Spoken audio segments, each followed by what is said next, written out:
বয়স্ক ডায়াবেটিক্স রোগীদের বেশিরভাগই কাঁধের ব্যথায় ভুগে থাকেন, যার মূল কারণ অ্যাডহেসিভ ক্যাপসুলাইটিস, যা পরবর্তীতে কাঁধের জয়েন্টকে শক্ত করে ফেলে, যার ফলে ক্রমান্বয়ে রোগী তার হাত ওপরের দিকে ওঠাতে পারেন না এবং হাত পিঠের দিকে নিতে পারেন না। এটির অনেকগুলো কারণ হতে পারে। রক্তে অনিয়ন্ত্রিত শর্করা ফ্রোজেন শোল্ডারের অন্যতম কারণ।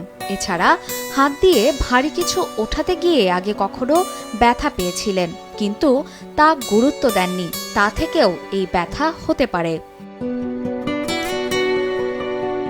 স্ট্রোকের পরও এই সমস্যা হতে পারে। সার্ভিক্যাল স্পন্ডিলোসিস রোগে ঘাড় ও বাহুর ব্যথার কারণে রোগী হাতের নড়াচড়া কমিয়ে দেন, তাতে ক্রমে কাঁধের জয়েন্ট শক্ত হয়ে যেতে পারে। চালক হঠাৎ করেই ব্রেক করলে গাড়ির যাত্রীরা নিজেদের রক্ষার জন্য হাতল বা শক্ত কিছু ধরার চেষ্টা করেন বা ধরেও ফেলেন। এতে করে অনেকে ব্যথাও পেয়ে থাকেন, যা পরে কাঁধে ব্যথার কারণ হয়ে দাঁড়ায়। বয়স 40-এর ওপর গেলে হাড়ের ক্ষয় শুরু হয়।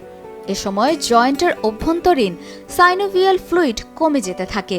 এর কারণে কাঁধের ব্যথার ঝুঁকিও বেড়ে যায়।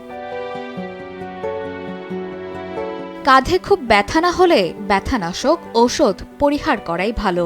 প্রয়োজন সঠিক ও সময় উপযোগী ফিজিওথেরাপি।